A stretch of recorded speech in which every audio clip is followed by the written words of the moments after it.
Hello, this is my review for Star Wars Episode 5, Star Wars The Empire Strikes Back. I'm going to try and be brief. The last episodes 2, episodes 3 reviews that I did were too long, so this is going to try and keep this one a lot shorter.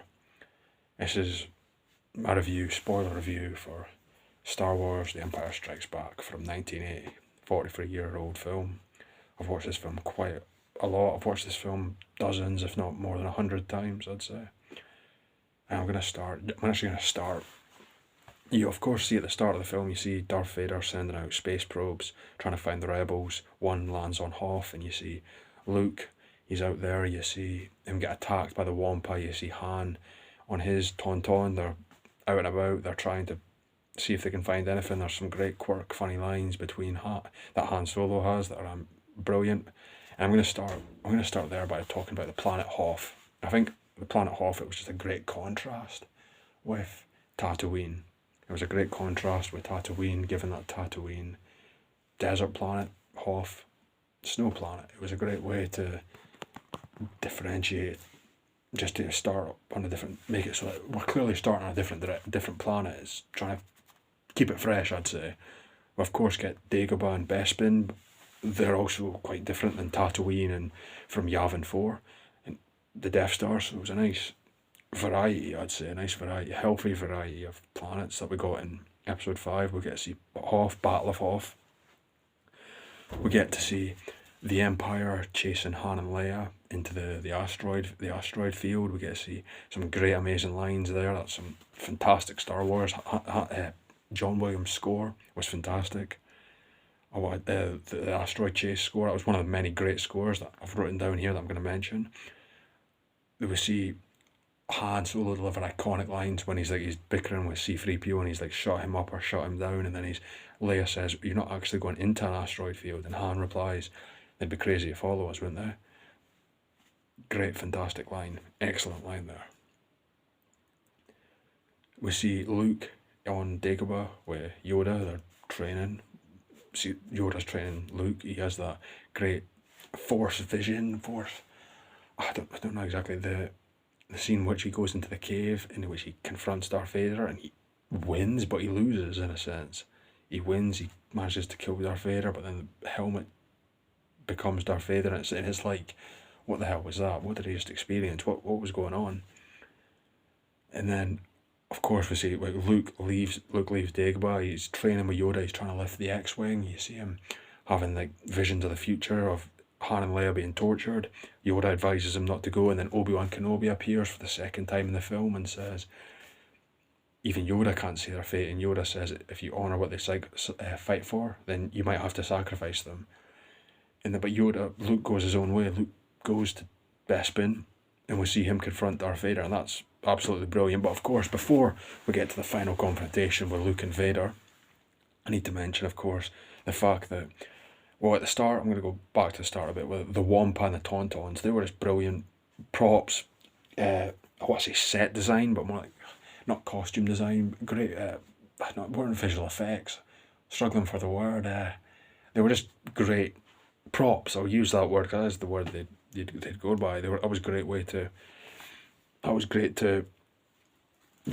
thought they were just, the art department did a great job. They did a fantastic job showcasing the Wampa, the Tauntaun, the little people on Bespin that find C-3PO, the design of Yoda, that was fantastic. The aesthetic feel of Dagobah, the look of Han Solo when he's in the carbonite, that was fantastic. That was all brilliant. I thought the art department did a great job. Costume design, set design, it was just fantastic. Prosthetics that they managed to have, that was all brilliant. There's many. I've already mentioned Han Solo's quotes, but there's many iconic quotes with Yoda of war not make one great.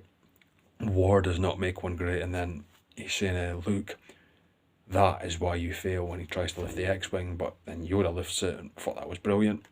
That was just excellent. Then, of course, the iconic line at the end, no, I am your father. So many great iconic moments and lines and fantastic scenes. I've watched this film, I think I would safe to say I've watched this film over 100 times. It's a great film, fantastic film. And then, of course, another part of the film is the soundtrack by John Williams. Yoda's theme, that we hear when he lifts the X-Wing, excellent. The theme for Bespin when Han Solo's walking with Lando, and they're walking towards they're walking along before C-3PO gets shot. That was fantastic soundtrack. The theme for Darth Vader, the Imperial March, that was excellent. They were all great. The music there was fantastic. The director is Irvin Kershner, Scottish man, not biased at all. I want to mention the fact that Lando, I've already mentioned Billy D. Williams, he betrays Han Solo. They first meet each other where like Han Solo parks the Millennium Falcon. Lando is out there and he sort of has that, he says that line, "You got a lot of guts showing up here after what you pulled." That was a great way to sort of set up that there might be a little bit of tension between them, and then Lando betrays Han Solo, but then Lando turns on the Empire and he delivers the message to everyone, get out of Bespin, the Empire is not trustworthy. It was a nice thing. I feel like this is something I've heard somebody else say. What options did Lando really have? I mean, the Empire shows up, they had an unbelievable amount of force, like ships and Star Destroyers and what have you, and the Mega Star Destroyer was probably there, and they were probably like pointing weapons at Lando saying, "You're going to do this or your people are going to die." What options did Lando really have? And then he turns into a hero, so I feel like it was a great moment for him, actually. Right, and now I'm going to mention, then before he was the escape Bespin, and I'm going to mention one negative here. I've actually got multiple versions of this film on VHS, DVD, on a Blu-ray, and I feel like the line where Darth Vader, after his battle with Luke Skywalker, after the battle, he says to one of his subordinates, he says, "Inform my Star Destroyer to prepare for my arrival." I feel like that actually took a bit of the emotion out of the scene when he says, "Bring my shuttle." I feel like that was him really showcasing how frustrated and angry and pissed off, and he was really quite, like, he was lost the fight, he couldn't convince Luke, and it was a great way to show, his rage got the better of him. I felt like the line where he's saying, "Inform my Star Destroyer," that I feel like I took some of the emotion and passion out of the scene. That was a negative in my opinion. That was definitely a negative. I feel like some of the other line changes that Lucas made were just pointless.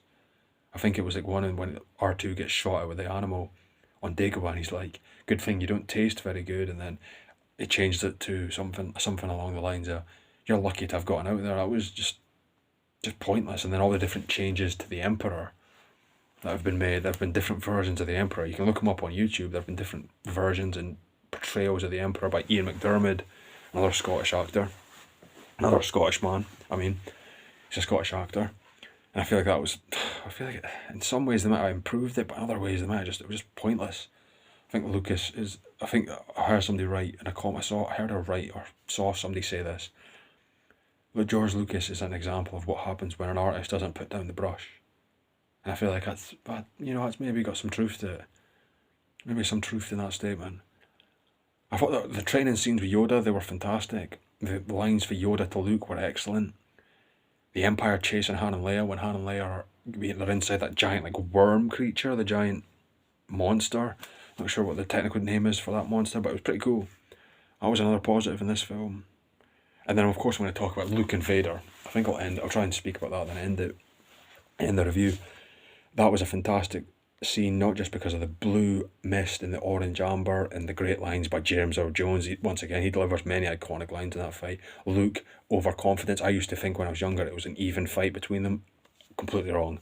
Luke was being toyed with by Darth Vader because he was trying to see what powers he possessed and how knowledgeable he was on the Force and being a Jedi, and he was just toying with him to see what he knew. Luke's overconfidence at the start was just brilliantly captured by Mark Hamill's acting and Irvin Kershner's direction. I know it was James Earl Jones that does the voice. It's David Prowse who was in the suit, but I think there was somebody else who was in the suit during the fight scenes. Actually, it was just David Prowse for like the physical, for like when he was walking, not the fight scenes. That was somebody else who was doing that. Actually, I thought like there were fight scenes. It wasn't the most fast paced and exciting fight scene like Revenge of the Sith or in The Phantom Menace, but I feel like it was emotionally powerful and it's just beautiful to look at. And when Luke's walking down the tunnel and then he steps down and then Vader comes out and he's throwing Force objects at him, and then Vader unleashes his rage and Luke's just avoiding it, and then he says to Luke, "You need to surrender or your fate will be the same as Obi-Wan." And Luke gets up and then he manages to whack Darth Vader, and then Darth Vader seconds later chops his arm off. I think that was like the red line for Vader when he managed to strike a blow on him, and he was like, "Oh, that's it, I've had enough," and he ends the fight. And then Luke is hanging on to the antenna thing, and then Luke hears the iconic line, "No, I am your father," and then he ends up jumping. He doesn't join Vader, and then he falls down. That's an accident. It was just a complete accident that he managed to get down there, and then he just manages to get to like an antenna thing, and then call out to Leia, and Leia and Lando come back and save him, and then we see him just manage to escape. That was all just brilliant, fantastic. This is an excellent film. I've watched it. I'll say it again. I've watched this film over 100 times, and I could see myself watching it maybe another 100 times over the next 30 years. Fantastic film, and I'm gonna end it there. Thanks for watching.